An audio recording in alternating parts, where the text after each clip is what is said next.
Welcome to Medieval India, Episode 15, Afghan Interregnum. With the coming of Babur, India stood at the dawn of a new age. The Maurya government of Ashoka had been guided by religious principles. The rule of the sultans of Delhi had been definitely influenced by the religious leaders of Islam, who came first in the precedence of the court, as we saw in episode 4. In Europe, the first half of the 16th century witnessed the breakup of the unity of Christendom in the Protestant Reformation and the great political upheaval which followed. But in India there arose the frankly secular rule of the Mughals. The new empire was of course Muslim, and it was on friendly terms with the Islamic rulers of Persia and Ottoman Turkey. But it was truly Indian as well, and during the reign of Babur's successors, Muslims and Rajputs and other Hindu ruling classes were drawn more closely together as a result of the sympathetic study of the learning, history and tradition of Hinduism. Just before his death, Babur had called his amirs together and had told them, quote, "For years it has been in my heart to surrender my throne to Humayun and retire to the cold scattering garden of Kabul. By the divine grace I have obtained in health all things, but the fulfillment of this wish. Now, when I'm laid low by illness, I charge you to acknowledge Humayun as my successor and to remain loyal to him. Be of one heart and mind towards him, and I hope to God that Humayun will also bear himself well before man." End quote. Then, turning to Humayun, he said, "Humayun, I commit to God's keeping you and your brothers and all my kinfolk, and your people and my people, and all of those I now confide to you. The cream of my testamentary directions is this: Do not against your brothers, even though they may deserve it. Babar left 4 sons. Kamran became governor of Kabul and Kandahar, while Humayun, in accordance with his father's wishes, had become emperor of the Mughal conquests in Upper India and the plains of the Ganges. But Babar's legacy was very insecure. Over a great portion of his dominions outside India, especially in the more inaccessible hills and secluded valleys, his sway was hardly acknowledged by the nomadic tribes that traversed them, and prudence was merely satisfied with some vain pledges and trifle gifts from them that were treated as tribute. In Upper and Lower Sindh the khutbah was read in his name, but though his supremacy was acknowledged, he had little power.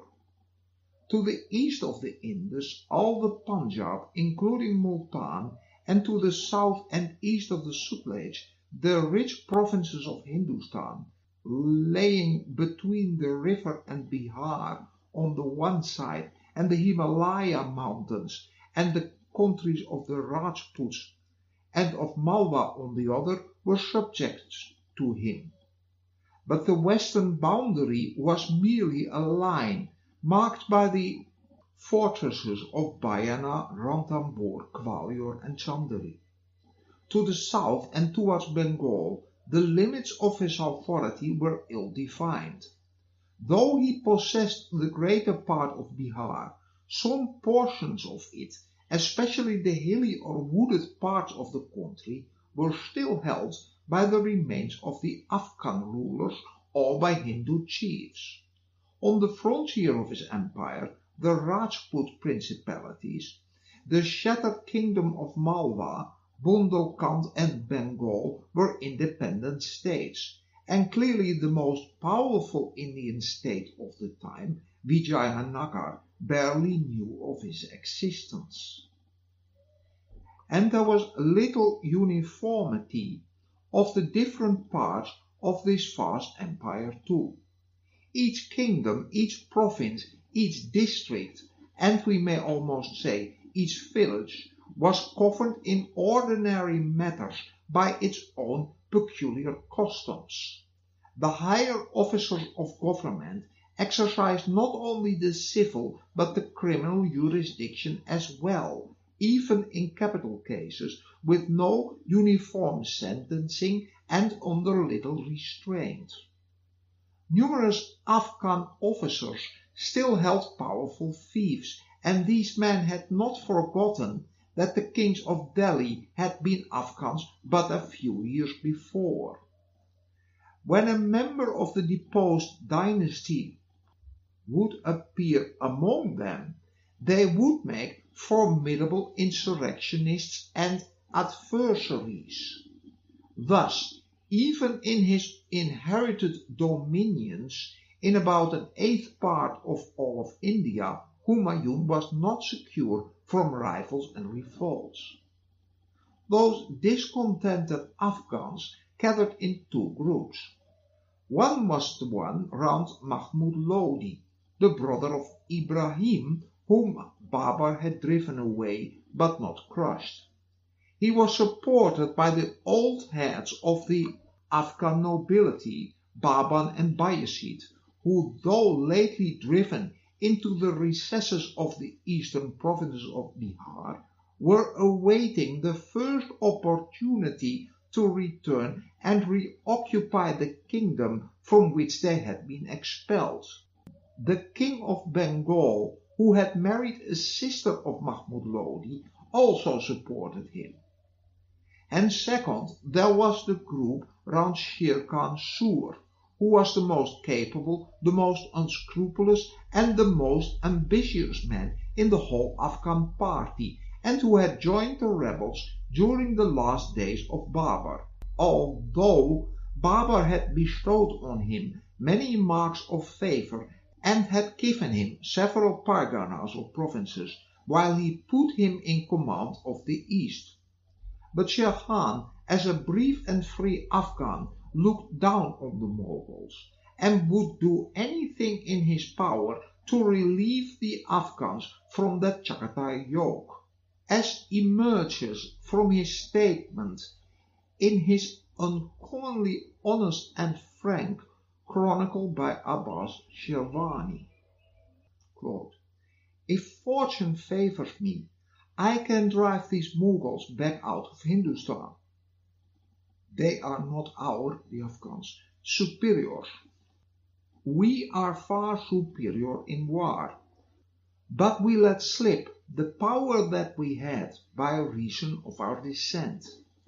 Since I have been among the Mughals, I have observed their conduct, and I found them lacking in order and discipline, while those who profess to lead them in the pride of birth and drink neglect the duty of supervision and leave everything to officials whom they blindly trust. These subordinates act corruptly in every case. They are led by lust of gain and make no distinction between soldier and civilian, foe or friend. And while he was everywhere threatened by enemies, Humayun's brothers were openly disloyal. Kamran Mirza was the most dangerous of them. He was in charge of Kabul and Kandahar at the time of Babur's death. Babur, as we have noticed, had commanded Humayun on his deathbed to act handsomely to Kamran. Askari and Hindal were the other two brothers.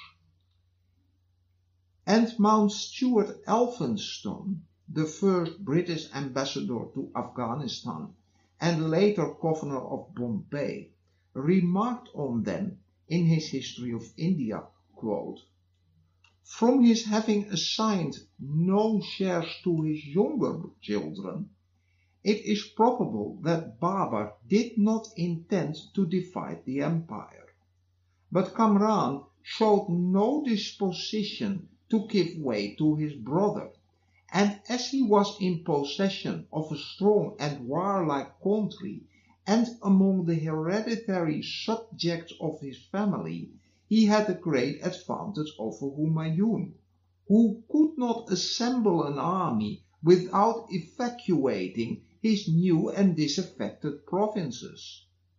His army was not a national one, connected by common language and country, but a mixed body of adventurers, Chagatai, Uzbek, Mughal, Persian, Afghan and Indians.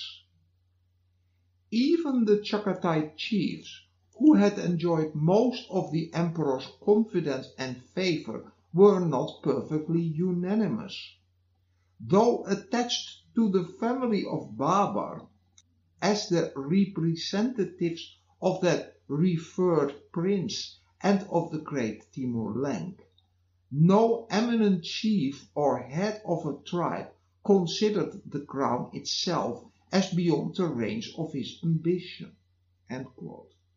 It was an age in which adventurers could aspire and ascend to power, and kingdoms on every side, Persia, Samarkand, Bukhara, Hishar, Balkh, and Hindustan itself, saw ancient thrones occupied by adventurers, such as Shaibani Khan, or, despite his whole lineage, Babur, and in many ways Shah Ismail, and as we shall see, Sher Shah and Hermu, and the immediate descendants of such adventurers, who can best be compared with the condottieri of Renaissance Italy. They were little more distinguished than other hopefuls, who too hoped to suddenly gather a host of peasants and nomads to make a bid for the throne, something which became all the more easy with the spread of fire weapons in the Indian countryside since the 15th century, in which a lowly peasant could now bring down a lancer who had trained his entire life in one shot. And as the walls of castles did not offer sure protection against cannons and mines anymore, under such circumstances, where anybody could aspire to a throne, 1,000 unforeseen accidents might blow the ever-smouldering embers of intrigue and faction in the capital and in the countryside into a flame. The first of Humayun's difficulties came from Kamran, who forced the emperor to transfer the Punjab to him under a nominal suzerainty. This entailed a serious loss, both in revenues and in men, to the imperial government, and with it Humayun was cut off from the Mughal recruiting grounds beyond the Indian frontier too, on which Babar, and as we saw in an earlier episode, the Lodis before him, had relied. Humayun's reign, however, had begun auspiciously. Sultan Mahmud Lodi and his Afghan supporters were finally defeated. The two armies, says Abbas Khan Sherwani, met near Lucknow. As Mian Bayezid had drunk more wine than he could bear, and had got drunk and careless, he was slain in that battle. Sultan Mahmud and other chiefs, being defeated, fled to the kingdom of Bihar. The Sultan had neither money nor territory to entertain a force of his own, and his nobles who had placed him on the throne were most of them killed in the battle at Lucknow, while the few who remained were dispersed by their factional fighting. Sultan Mahmud was greatly given to dancing women, and he passed most of his time in amusing himself, and as he had no power to oppose the Mughals, he abdicated his royalty and settled himself in the province of Patna, and never again attempted to the throne. But a great many other Afghan nobles had fled to the court of the ambitious Sultan of Gujarat, with his way to Delhi open, as the citadel at Chittor had just fallen to his forces, and they urged him to take the field against those Mughals, Uzbek invaders from across the Hindu Kush, whom the seasoned troops of Sultan Bahadur could easily throw back behind the Indus. Humayun, though aware the situation in Bihar was far from satisfactorily settled, and the group round Sher Khan was still around, was compelled to march against Bahadur Shah, whom he met at Mandsaur. The king of Gujarat had called a council of war. Says the Chronicle of Gujarat, quote, Sadr Khan advised giving battle immediately, but Rumi Khan, who commanded his artillery, counseled him to dig entrenchments so as to give full play to his guns and rockets.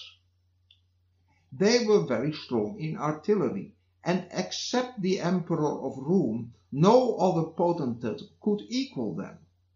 Sultan Bahadur acquiesced in this view, and he ordered an entrenchment to be formed round his camp. For 2 months, Humayun did nothing but cut off the supplies of his enemy. For the Gujaratis did not dare venture outside of their fortified camp for fear of the powerful compound bows of the Mughals, which carried further than their bows, which could even scarcely penetrate armor. Famine ensued in the camp, and the horses and animals and many Gujarati men perished from want, and the army got thus gradually dismounted, which put them at tremendous odds against the mostly mounted Mughal forces. When Sultan Bahadur finally perceived that if he lingered there any longer he would be taken prisoner, he made an escape by the rear of his camp and went towards Mandu with 5 of his most trusty adherents. When his men heard of this, they fled too, and the road to Gujarat now lay open.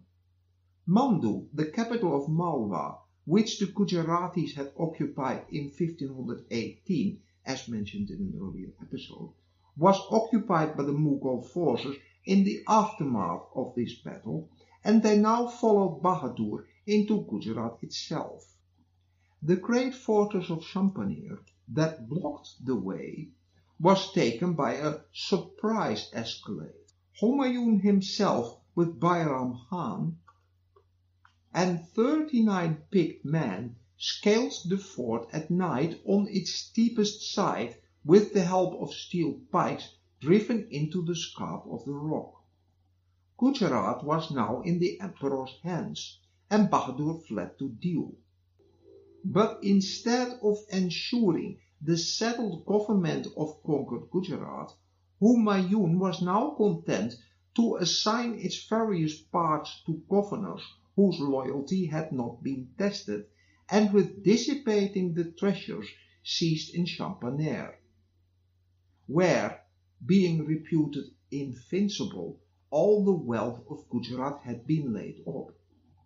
Finally, Humayun proceeded to Ahmedabad, where he was met by news that the threatening situation in Bihar called for his immediate personal attention.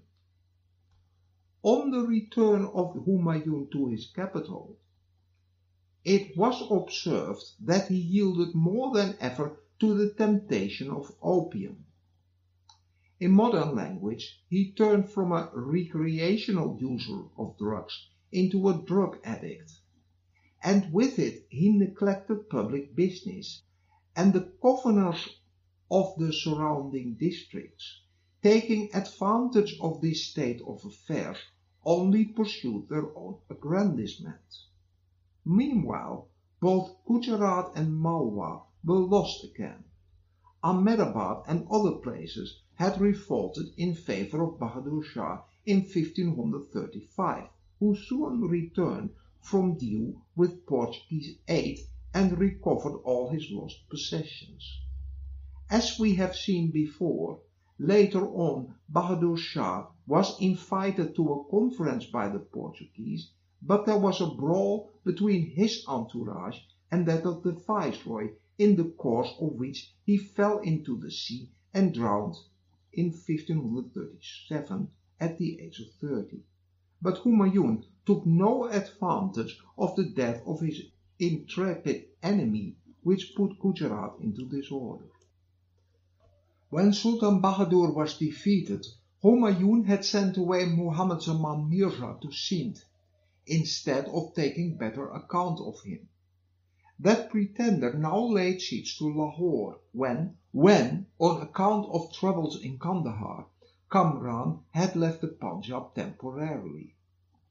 When Muhammad Zaman heard of the emperor's return to Agra, he again took refuge in Gujarat. Kamran meanwhile recovered Kandahar from the Persians, who had for some time occupied it. But Sher Khan had been getting stronger while the emperor was away with his best troops, and by the end of 1531 he had made himself master of the province of South Bihar and had occupied the important stronghold of Chunar near Benares. Not one enemy of him remained throughout the kingdom of Bihar now.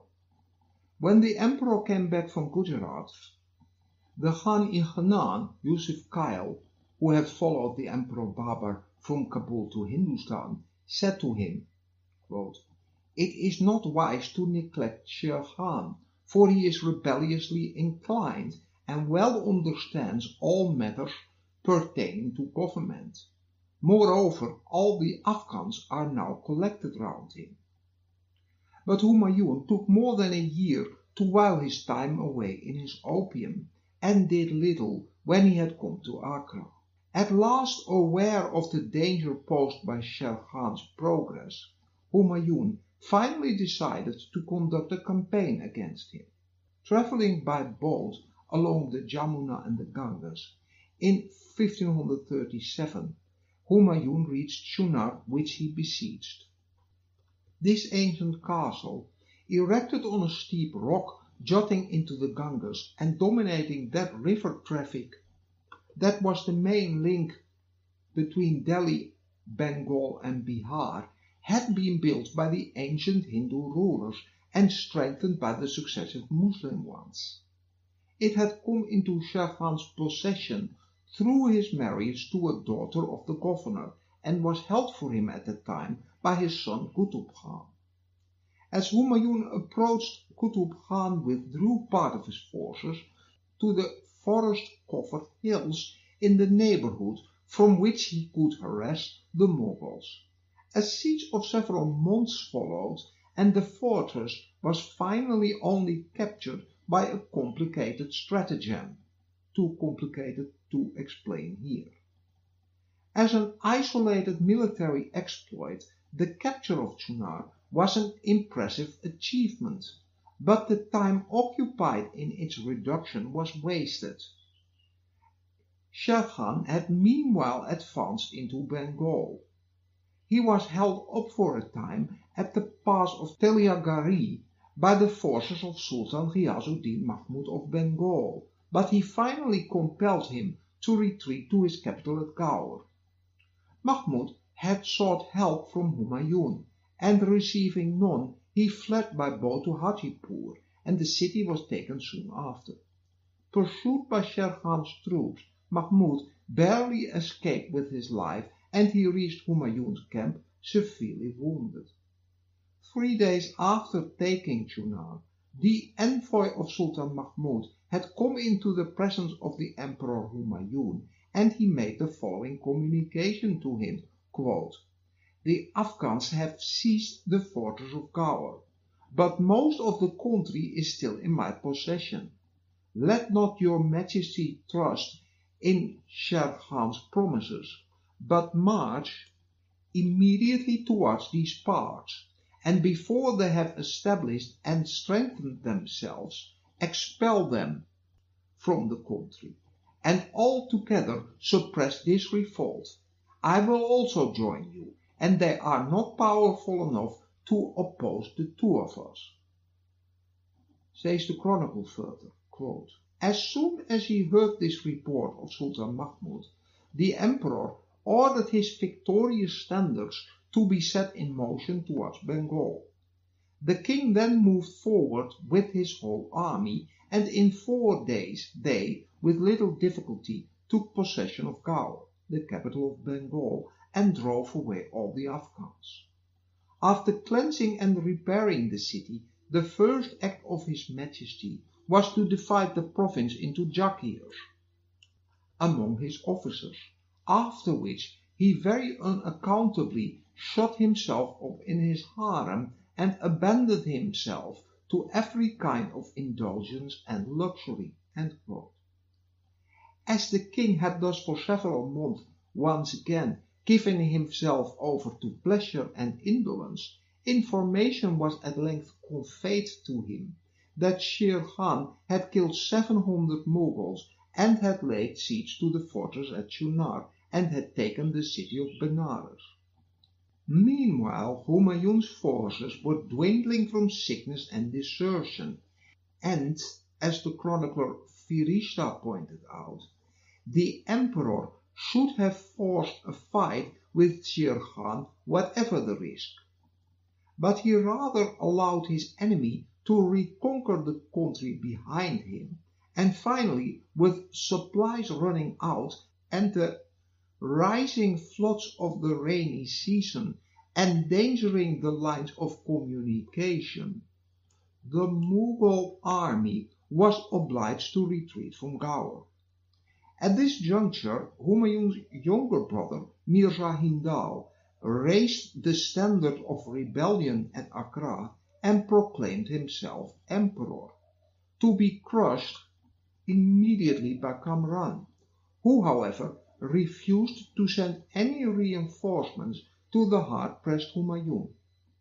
If he fell, he could claim the throne for himself, after all.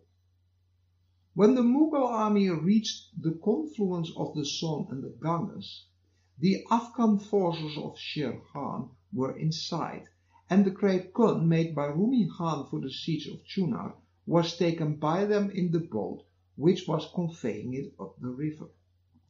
So far only slight opposition had been met with, and the army was able to reach Chaussa, a short distance from Karamnasa, which divides Bihar from the territory of Benares. Here it was necessary to halt due to uncertainty on what Sher Khan's exact position was. His approach was certain, and he had in fact withdrawn his troops from a siege of Jaunpur and had arrived on the western bank of the Ganges as Humayun reached the eastern bank. Humayun rejected the sound advice of his officers, who pointed out that his troops were that day fresh after a short march, while Sher Khan's cavalry had ridden many miles. An immediate attack might have given him victory, but Humayun chose to wait for a good moment to cross the river and to postpone the struggle till then.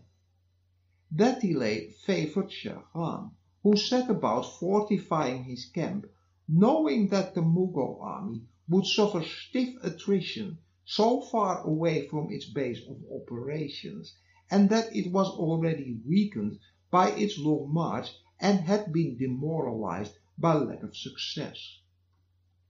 Vexed by flagrant disloyalty at home, by treachery in Agra, and by desertion in the field, as well as by an active enemy pressing upon him to retreat, and whom he likely could not tackle after a difficult river crossing, Humayun opened negotiations with Sher Khan.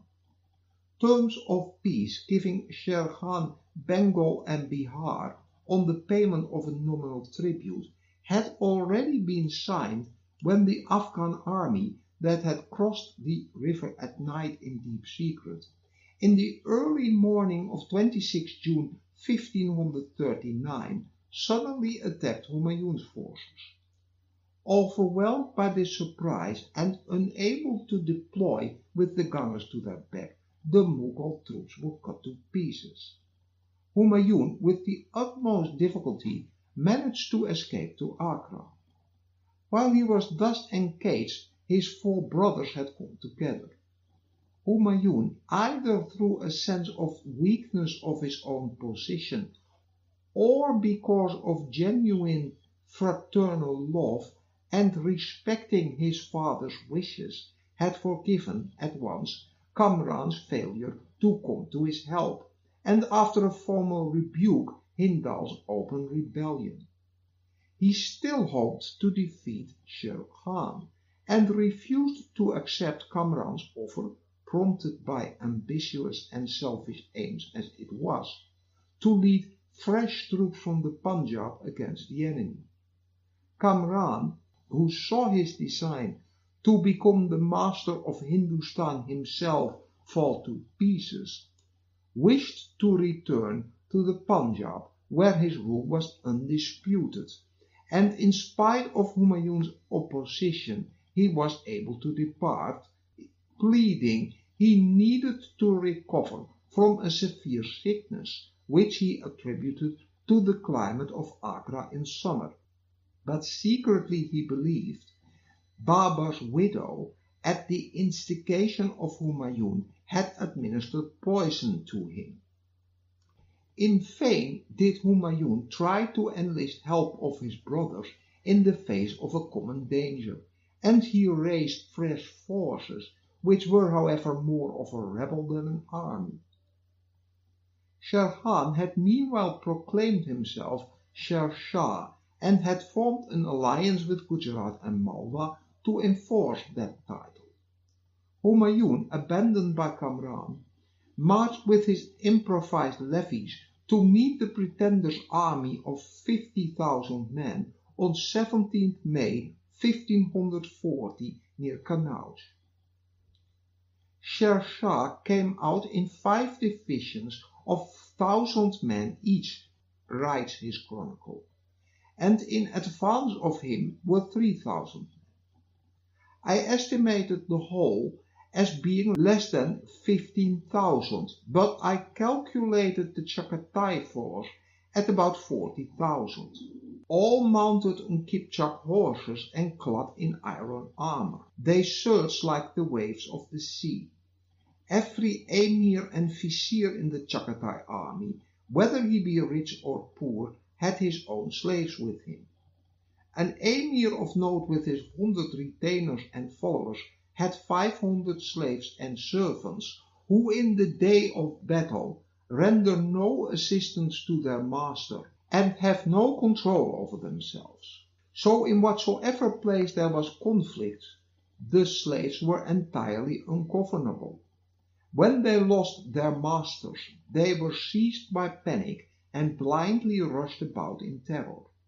Humayun's uncle, Mirza Haidar, afterwards lamented that his 40,000 men in armor fled before 10,000 without a single cannon being fired. In short, it was impossible to hold our ground, he wrote. They so pressed upon us in the rear that they drove the army upon the chains stretched between the gun carriages. And the chronicle of Sher Shah concludes on the engagement, quote, "The Chagatais were defeated in this battlefield where not a man, either friend or foe, was wounded, not a gun was fired, and the chariots were useless." That means the gun carriages. In any army there is a mob struggling to get out, and the Mughal army under the Afghan's army onslaught reverted to the mob of peasants and poor townsmen it had initially been when the horsemen, the Chagatai noblemen, fled. The Mughal chronicle pursues, quote, "When the Emperor Humayun himself saw supernatural beings fighting against him, he acknowledged the work of God, abandoned the battle to these unearthly warriors, and turned the bridle of his purpose towards his capital of Agra. He received no wound himself, and escaped safe and sound out of that bloodthirsty whirlpool." End quote. This time the result of the battle was decisive. For the next 15 years Humayun and his court became wanderers and exiles, fleeing from Sind to Marwar and from Marwar to Persia, while Sher Shah, as he was now known, reigned instead of Humayun. Sher Shah was born in the reign of Sultan Bahlul Lodi and named Farid. The year may have been 1486. The grandfather of Sher Shah, with his son Hassan Khan, the father of Sher Shah, came to Hindustan from Afghanistan.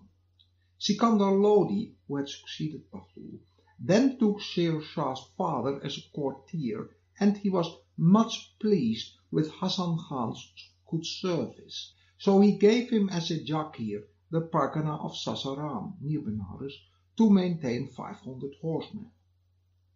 Farid was with a lot of troubles with his father, who detested his son because of rivalry between his various wives, who sought to blacken him, put in charge by him of the Jakir of Kawaspur in the present district of Shahabad.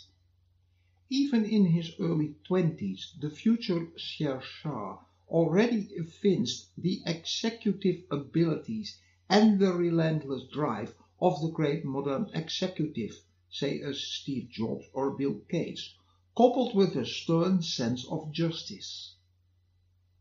"I shall devote myself to increase the prosperity of the district," he said to his father, "and that depends on a just administration." And Sher Khan said to the peasantry, "Whatever matter you have to represent, bring it always yourself to me. I will suffer no one to oppress you." And he said to his father's officers, when they were sent to collect the revenue, The cultivators are the source of prosperity of the realm. I have encouraged them and sent them away, and I shall always watch over their condition, that no man may oppress and injure them. For if a ruler cannot protect the humble peasantry from the lawless, it is tyranny to exact revenue from them. End quote. In spite of all this, however, Farid still lost the favour of his whimsical father, who expelled him from his little dominion, and he sought refuge at the court of Ibrahim Lodi at Accra, under the patronage of Dawlat Khan. When that prince died on the field of Panipat, April 1526, the young adventurer went to Bahar Khan, son of Daria Khan, who had assumed the title of Sultan Muhammad.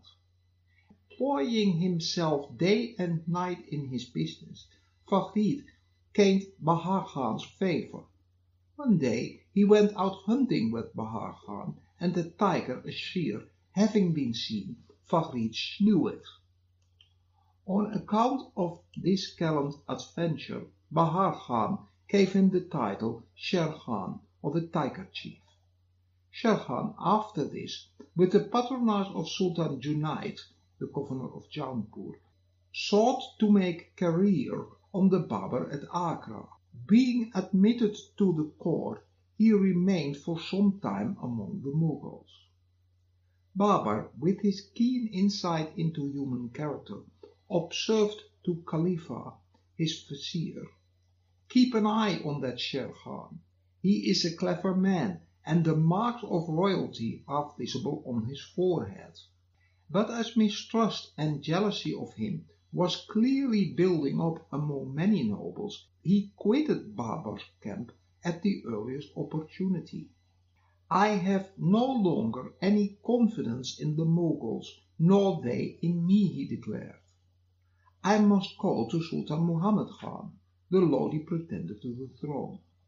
When Sultan Muhammad died, Sher Khan became the deputy to his son Jalal Khan, in charge of the government of Bihar and of its dependencies, about October 1529.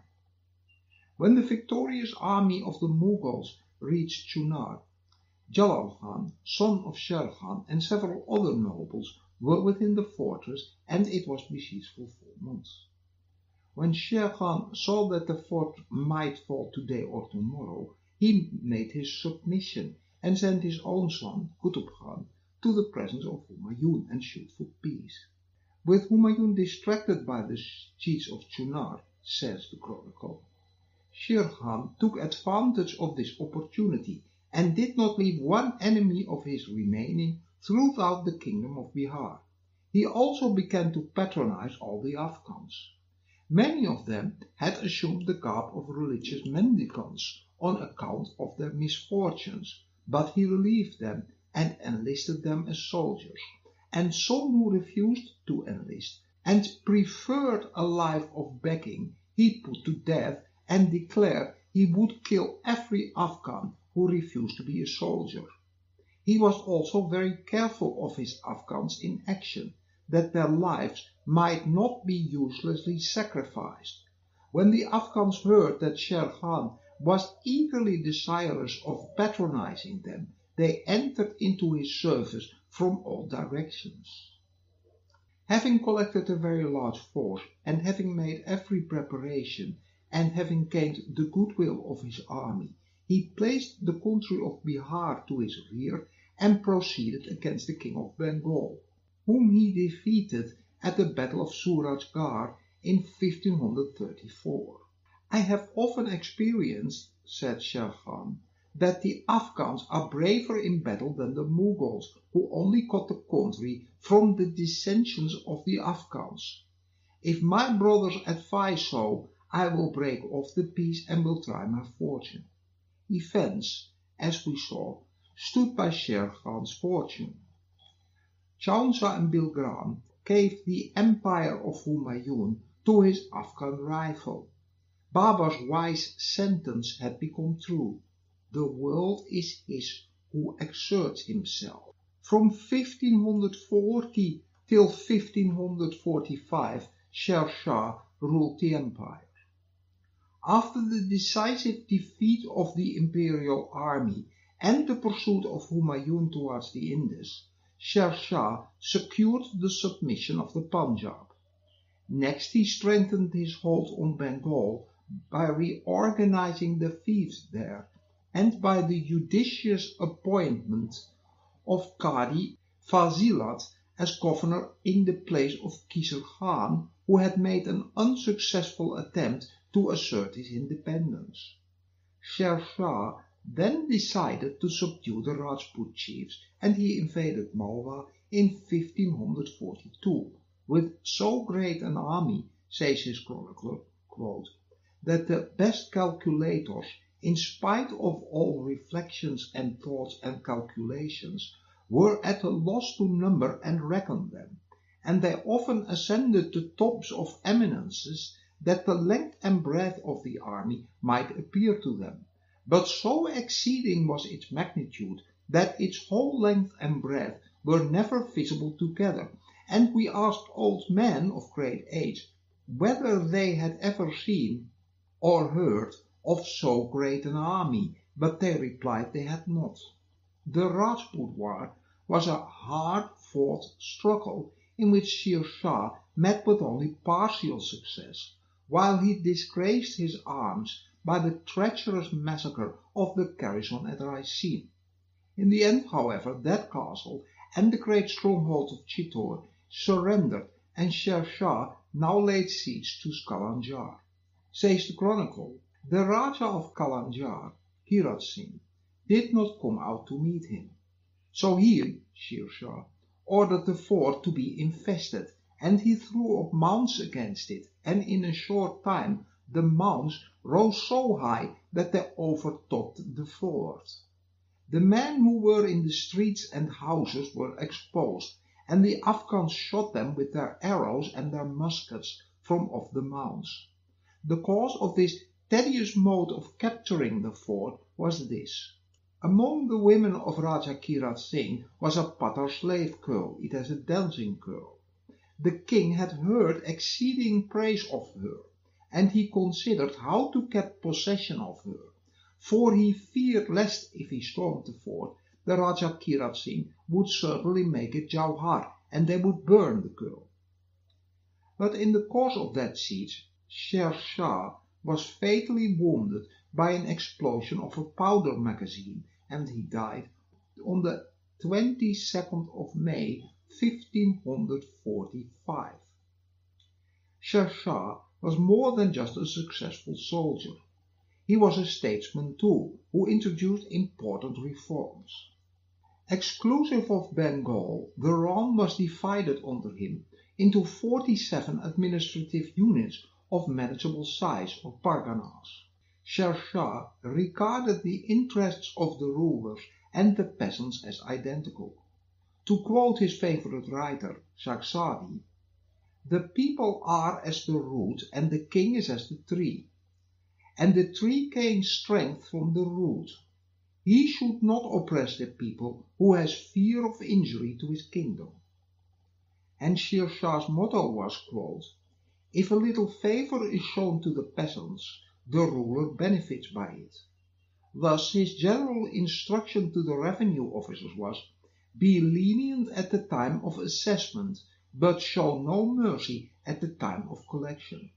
Alauddin Khalji had, as we saw in an earlier episode, first devised the scheme of the Ja'arib, survey and assessment of the land tax.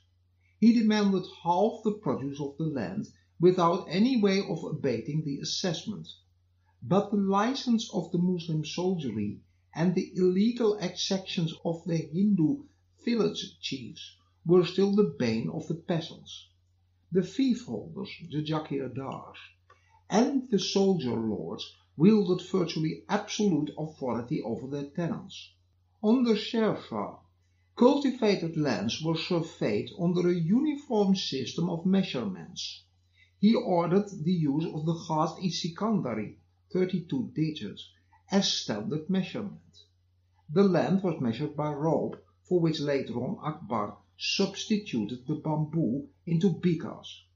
The holding of every riot, or peasant, was separately measured and half of the expected produce was assessed as the government's revenue. As was the custom under the previous sultans, the cultivator was given the choice of payment in kind or in cash, preference being given to cash. A caveat or agreement containing a short account of the peasant's holding and the amount to be paid by him to government was required to be handed by the revenue assessment officer to every individual peasant, duly signed or attested to by witnesses, and he then gave in return a pata or a title deed to the peasant with a record of the demand of the state. This revenue system that was first laid out by Sher Shah and that became known after Akbar's later Minister of Finance as the Todar Mal Bandobast, a word which the British then translated as settlement, prevailed in northern India throughout the Mughal period and was the base of later British settlements. Sher Shah also fixed the standard of the rupee at 178 grains, a standard which was maintained by the Mughal emperors. A further reform was of the judicial system, and the chronicler Firishta records of Sher Shah's time. Such was the public security during his reign that travellers and merchants, depositing their property on the roadside, lay down to sleep without any apprehension of robbery. In spite of the stormy days he passed through, Sher Shah was fond of architecture, and the buildings which he constructed exhibit grandeur of design and the finest artistic taste.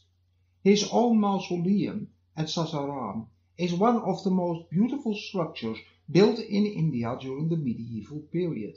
Its style may be described as intermediate between the austerity of the Tughlaq buildings and the feminine grace of Shah Jahan's masterpieces. Considering the shortness of his reign, Sher Shah's record in the construction of public works is remarkable too. From Bengal to the Indus, along 2,000 miles of road, rest houses for travellers were built every mile and a half. A succession of wells were dug and lines of fruit trees were planted by the roadside. Horse posts were established to quicken the government's postal services and for the use of merchants and others. And in the time of Sher Shah's rule, a decrepit old woman might place a basket full of gold ornaments on her head and go on a journey, and no thief or robber would come near her for fear of the punishment which Sher Shah inflicted.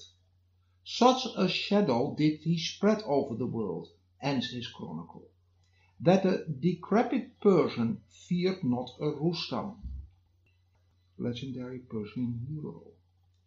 During his time, all the quarreling, the disputing, the fighting and the turmoil, which is the nature of the Afghans, was altogether quieted and put a stop to throughout the countries of Rome and of Hindustan. Sher Shah, in his wisdom and experience, was a second Haidar.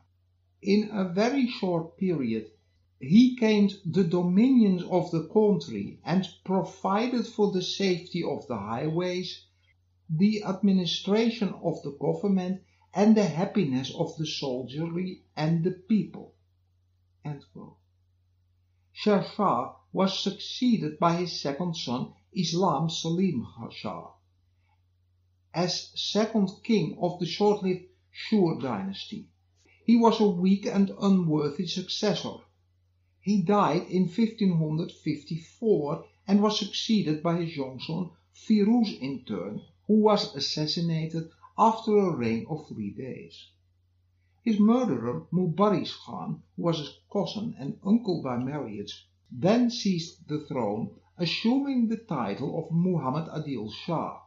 This new king was completely illiterate, wantonly extravagant, and an offense to the Afghan nobility, and the country under the government of his Hindu minister Humayun rapidly leapt into anarchy. Humayun, from the Bania traders caste, was originally a grocer by profession in a small township in Alwar. He somehow came to the notice of Islam Shah, who, impressed with his abilities, successfully promoted him to the post of superintendent of the Delhi market and then to the head of the Department of Intelligence and Post. Adil Shah had appointed him his prime minister. Humayun is one of those great what-ifs with which this period abounds. As we shall see in the next episode, he came to within an inch of defeating the young Emperor Akbar. He might then have founded a Hindu dynasty that, given his background as a merchant, would likely have been far more business-friendly than the Mughals were, who were in the ancient Marxist sense feudal. And not only might India in that case have fairly smoothly transited to that capitalism of which all the elements were already in place, but since India was one of the world's manufacturing hubs, if not the hub, under the Humayun kingdom, the Industrial Revolution might have started in India. To come back to our story, Muhammad Shah and Humayun soon fled to Chunar. Sher Shah Sur, as grandson of Sher Shah, rising to power in the midst of all that confusion, now persuaded the Afghan nobles to elect him as king. But his reign proved brief. The chief quarreled violently over the distribution of honors, the state of the country became ever more chaotic, and Humayun now saw his opportunity to regain his lost empire. Humayun's wanderings had begun with an attempt to take Bakar and terrible hardship in the Sindh desert, following his being repulsed from there. Most of his men deserted him, but he was rejoined by the Turkmenian general Bayram Khan, who lived to play a prominent part in Humayun's restoration and was the tutor to his great successor, Akbar. For a time, Humayun took refuge with the Raja of Umatri, and there, in the cold season of 1542, his queen, Hamida Banu, gave birth to Akbar. Afghanistan, with the treacherous Kamran on the throne, proved too dangerous, and the fugitive at last found sanctuary at the more hospitable court of Shah Tahmasp of Persia. For, wrote John Malcolm in his History of Persia, the Persians have in all ages boasted of their hospitality, and the arrival of the fugitive Humayun presented a singular opportunity for the display of this noble quality. All the means of the kingdom were called forth to do honor to the royal guest. Shah Tahmasp merited the praise which his conduct upon this occasion obtained him from distant nations, but he must have been more satisfied with the applause of his own subjects, very uncertain of the throne as this weak king was. This Persian support proved the turning point of Humayun's fortunes. In 1544, Tahmasp gave the exiled emperor an army to invade Afghanistan, and Humayun captured Kandahar and Kabul, where he found Hamida and his little son, whom his brother had taken from him. At the end of protracted fighting, Kamran and Askari, the two brothers who had shown him persistent hostility, were sent to Mecca. Kamran, the main cause of his troubles, was blinded before he went, and Humayun now ruled in Kabul. In December 1554, Humayun, with 15,000 cavalry and Bayram Khan as his principal general, left Kabul in an effort to retake India. No moment could have been better chosen. 4 Afghan pretenders were now vying for the crown in Delhi, and the whole empire was in confusion. Lahore and the Sirhind district were occupied without any opposition, as the Afghans were placated by his promises they would be amply rewarded. Continuing with a constantly increasing force on the advance, as more and more former Afghan supporters joined his standards, Bairam Khan surprised the Sur Punjab army of 30,000 men under Tatar Khan in a night attack on the Sutlej and routed it. Sikandar Khan now advanced to meet the invaders with 80,000 cavalry, a great strength of artillery and a number of elephants. Humayun came down from Lahore, joined forces with Bairam Khan, and on the 8th of June 1555 they met the Afghan army at Machivari. The Mughals had built a system of trenches to lure the Afghans into an attack, and that scheme brilliantly succeeded, as the Afghan main force got stuck in the Mughal defensive positions in the center, and Humayun sent his left and right to wheel round the enemy force. Sher Shah Sur escaped to the Punjab, where he could raise new forces. And on the 23rd of July 1555, says the chronicle, the emperor entered Delhi, and once more the khutbah was read and the coins were stamped with his name in the territory of Hindustan. The chiefs who had taken part in the campaign were most liberally rewarded, and each one was made the ruler of a province. The remainder of that year was spent in ease and enjoyment. But now, the chronicle pursues, the most extraordinary event occurred. At sunset, the Emperor Humayun ascended to the top of the library of his palace and stood there for a short time. As he was descending, the muezzin cried aloud for the summons to prayer, and he reverently sat down on the second step. When he was getting up again, his foot slipped, and he fell down the stairs to the ground. The people in attendance were greatly shocked, and the emperor was taken up senselessly and was carried into the palace. After a short time he rallied and spoke. The court physicians exerted all their power, but in vain. Next day he grew worse, and his case was beyond medical help. Sheikh Juli was sent to the Punjab to summon Prince Akbar. On the 24th of January 1556, at the setting of the sun, he left this world for paradise. The next episode we shall deal with the successor Akbar.